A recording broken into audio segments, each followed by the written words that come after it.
Hello everyone, welcome to our channel Gaur academy. आज हम English grammar का सबसे बेसिक, सबसे इम्पॉर्टेंट और सबसे मिसअंडरस्टूड टॉपिक पढ़ने वाले हैं, नाउन। स्टूडेंट्स अक्सर सोचते हैं नाउन तो बहुत इजी है, बस किसी का नाम। लेकिन जब एसएससी, बैंकिंग, रेलवे, एनडीए या स्टेट एग्ज़ाम में क्वेश्चन आता है तब कन्फ्यूज़न हो जाता है। ये नाउन एब्स्ट्रैक्ट है या कंक्रीट, ये मटेरियल नाउन है या कॉमन नाउन, इसके साथ आर्टिकल लगेगा या नहीं, ये काउंटेबल है या अनकाउंटेबल। आज की क्लास के बाद मैं गारंटी देती हूँ आपका नाउन से रिलेटेड कन्फ्यूज़न क्लियर हो जाएगा। और आज हम नाउन को एक बहुत स्मार्ट और साइंटिफिक तरीके से समझेंगे, ह्यूमन सेंस ऑर्गन्स के थ्रू।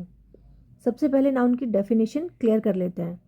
नाउन किसी person, place, thing, quality, state या एक्शन का नाम होता है। एग्जाम्पल देखिए। तो यहाँ पे मैंने कुछ कॉमन एग्जाम्पल्स लिखे, Ram, Delhi, book, honesty, running. तो इसको हम समझेंगे ये किस किस टाइप ऑफ नाउन में आ सकता है। ठीक है, जैसे नाम, नेम है राम, तो ये किसका नाम है? पर्सन का, तो पर्सन।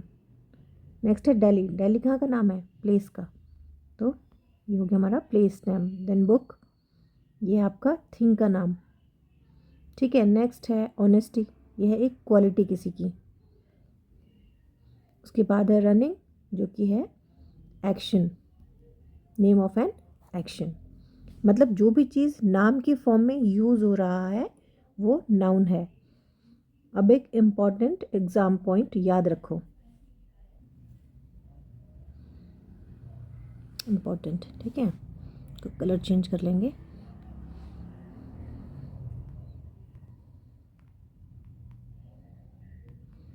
स्टार पॉइंट, जब कोई वर्ब आईएनजी फॉर्म में आकर सेंटेंस का सब्जेक्ट बन जाए तो वो नाउन बन जाता है। ठीक है, नाउन बन जाता है। अब इसमें थोड़ा सा हम क्लैरिटी के लिए एग्जांपल लेंगे। ठीक है, एक एग्जांपल ले लेते हैं। एग्जांपल के साथ थोड़ा सा और क्लियर हो जाएगा। अब देखिए, मैंने एग्जांपल लिखा, running is good for health. यहाँ पे रनिंग है एक्शन वर्ड, बट आपने पहले सुना होगा, पढ़ा होगा सब्जेक्ट एंड प्रेडिकेट। तो यहाँ पे running is good for health, किसके बारे में बात हो रही है? रनिंग के बारे में। रनिंग यहाँ पे सब्जेक्ट बन गया हमारा, यानी कि बात किसकी हो रही है? रनिंग की।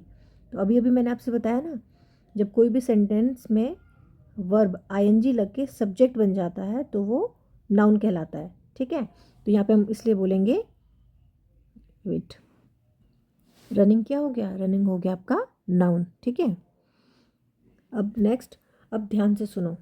ह्यूमन बॉडी के पास 5 सेंस ऑर्गन्स होते हैं।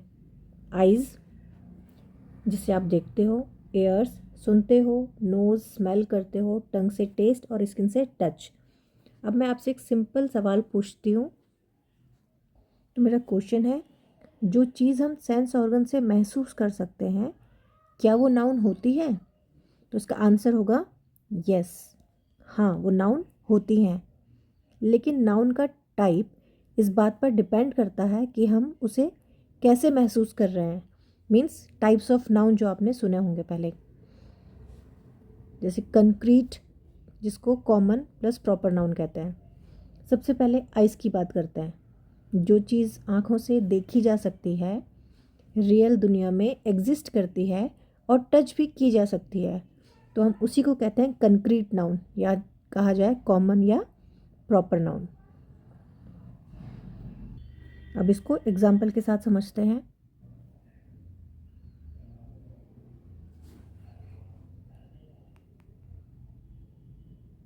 कॉमन एंड प्रॉपर नाउन के एग्जाम्पल्स लेके चलेंगे। ठीक है, तो मैंने कुछ एग्जाम्पल लिखे, जैसे boy, girl, table, chair, school या रिवर।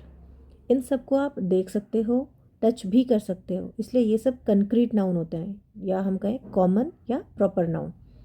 अब इसी कंक्रीट नाउन के अंदर 2 इंपॉर्टेंट टाइप्स होते हैं, जैसे मैंने आपको बताया common noun and proper noun. तो कॉमन क्या है? जब हम किसी चीज़ का जनरल नाम यूज़ करते हैं, जैसे बॉय है, गर्ल है, स्कूल है, रिवर है, ये क्या है? कॉमन नाउन है। दैट मीन्स इसमें हम आगे प्रॉपर नाउन को समझेंगे तो और क्लैरिटी मिलेगी।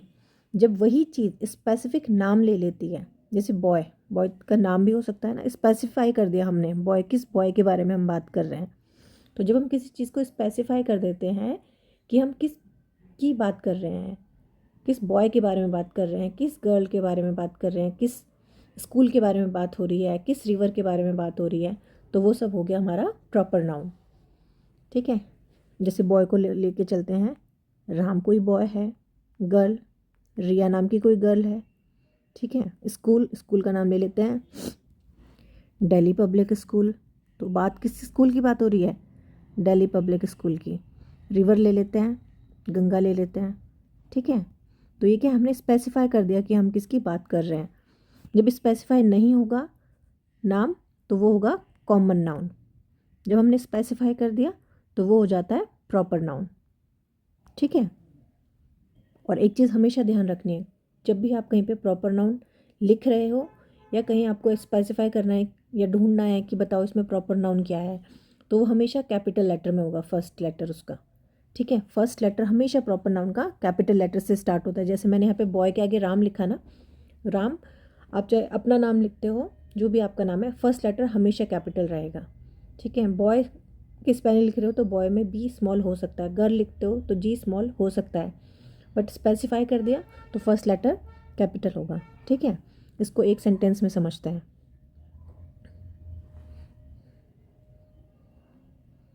Ram lives in Delhi.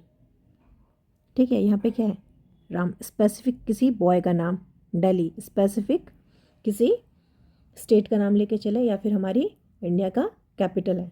ठीक है, तो स्पेसिफिक हो गया तो इसलिए यहाँ पे फर्स्ट लेटर कैपिटल आ गए। ठीक है, दोनों कंक्रीट हैं, दोनों आइज से दिख सकते हैं। अब एग्ज़ाम में एक ट्रैप फॉर्म में क्वेश्चन आता है इसमें, तो उसको लेते हैं एग्जाम्पल में। तो ट्रैप फॉर्म का सेंटेंस क्या हो सकता है, एग्जाम्स में कभी क्वेश्चन इस तरीके से आते हैं कि प्रॉपर नाउन जो है देखने में लगता है कि ये तो बिल्कुल कॉमन नाउन की तरह बिहेव कर रहा है, तो वहाँ पे हम गलती कर देते हैं कि प्रॉपर नाउन की जगह कॉमन नाउन पे टिक कर देते हैं, या कॉमन नाउन की जगह प्रॉपर नाउन पे टिक कर देते हैं। ठीक है, एक एग्जाम्पल, एक सेंटेंस में इस फॉर्म को समझेंगे क्या कहना चाहती हूँ मैं। He is the Newton of India. ठीक है, अब इस सेंटेंस में क्या है, आपने देखा he is the Newton of India, आपको एमसीक्यू फॉर्म में आया, पूछा यहाँ पे कॉमन नाउन प्रॉपर नाउन क्या है, तो मैंने जैसे भी बताया इसमें क्या है, यहाँ न्यूटन किसी इंसान का नाम नहीं है, आप समझेंगे इस बात को, बल्कि इंटेलिजेंस की क्वालिटी है। He is the Newton of India, यानी कि उसकी इंटेलिजेंस को क्या किया जा रहा है यहाँ पे, उसकी इंटेलिजेंस की क्वालिटी बताई जा रही है, तो इसलिए न्यूटन क्या हो जाएगा यहाँ पे, यहाँ पे न्यूटन है कॉमन नाउन। ठीक है, किसी पर्सन की क्वालिटी के बारे में डिफाइन कर रहा है, उसका नाम नहीं है। तो जब भी ऐसा सेंटेंस देखो तो अच्छे से उस सेंटेंस को समझो, उसके बाद आंसर को सिलेक्ट करेंगे। अब आगे नेक्स्ट, ये था हमारा आइस के संबंधित जो हमारे पॉइंट्स थे। अब लेते हैं नेक्स्ट हमारा सेंस ऑर्गन जो कि है एयर संबंधित। ठीक है, तो उसमें हम लेते हैं हमारा एब्स्ट्रैक्ट नाउन या एक्शन नाउन जिसको कहा जाता है।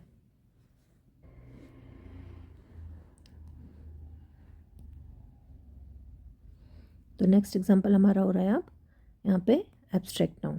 ठीक है, एब्स्ट्रैक्ट नाउन, कुछ चीज़ें ऐसी होती हैं जो देखी नहीं जा सकती लेकिन सुनी जा सकती हैं, ऐसी चीज़ें मोस्टली एब्स्ट्रैक्ट या एक्शन नाउन्स होती हैं। एग्जाम्पल जैसे sound, noise, music, laughter, cry. तो क्या है, अब इसको एक सेंटेंस फॉर्म में समझते हैं। ठीक है, laughter is the best medicine, आप लाफ्टर सुन सकते हो लेकिन देख या टच नहीं कर सकते। तो क्या है यहाँ पे, लाफ्टर हो गया हमारा एब्स्ट्रैक्ट नाउन। ठीक है, जिसको आप सुन सकते हो। तो एग्जाम पॉइंट एक याद रखने के लिए है, वर्ब से बने नाउन जो एक्शन शो करते हैं वो भी एब्स्ट्रैक्ट नाउन होते हैं। जैसे कि लाफ से लाफ्टर बना है, मूव से मूवमेंट बना है, डिसाइड वर्ड से डिसीजन बना है। तो यहाँ पे क्या है, ये एक्शन वर्ड्स हैं लाफ, मूव एंड डिसाइड, और इसका जो ट्रांसफॉर्मेशन हुआ है वो हुआ है एब्स्ट्रैक्ट नाउन में। ठीक है। अच्छा, अब आपको ये रिटर्न फॉर्म में लिखा हुआ दे रहा है, जैसे दिखाई दे रहा है, वर्ब से बने नाउन्स जो एक्शन शो करते हैं वो भी एब्स्ट्रैक्ट नाउन होते हैं। तो यहाँ पे आपने देखो, मैंने जो सेंटेंस लिखा है इसमें मैंने एब्स्ट्रैक्ट नाउन कैपिटल लेटर में लिखा है, एब्स्ट्रैक्ट नाउन। क्योंकि क्या है, यहाँ पे मैंने नाउन को स्पेसिफाई कर दिया कि मैं किस नाउन की बात कर रही हूँ, यानी कि ये हो गया आपका प्रॉपर मैं किस नाउन के बारे में बात कर रही हूँ। तो कहीं पे भी जब हम स्पेसिफाई कर देते हैं हम किस चीज़ के बारे में बात कर रहे हैं, हम किसके बारे में बात कर रहे हैं, तो वहीं पे वो चीज़ कन्वर्ट हो जाती है प्रॉपर नाउन में। ठीक है। अगर कोई इस सेंटेंस को पढ़ता और पूछे कि आप मुझे बताओ इसमें क्या है जो प्रॉपर नाउन है, तो आप बोलोगे कि ऐसा वर्ड जहाँ पे स्पेसिफिकेशन हो गया किसी बात का कि किसके बारे में बात हो रही है, तो वो वहीं वहीं पे कन्वर्ट हो जाता है प्रॉपर नाउन में। ठीक है। अब नेक्स्ट आते हैं हम नोज़, जो हमारा थर्ड नंबर का सेंस ऑर्गन है। अब नोज़ की बात करें तो स्मेल से रिलेटेड चीज़ें ना देखी जा सकती हैं, ना टच होती हैं, सिर्फ महसूस होती हैं, इसलिए ये सब एब्स्ट्रैक्ट नाउन होती हैं। एग्जाम्पल के लिए फ्रेगनेंस, अरोमा और स्मेल या स्टेंच की बात करें तो इसमें हम थोड़ा सा इसको रिटर्न फॉर्म में समझेंगे। ठीक है।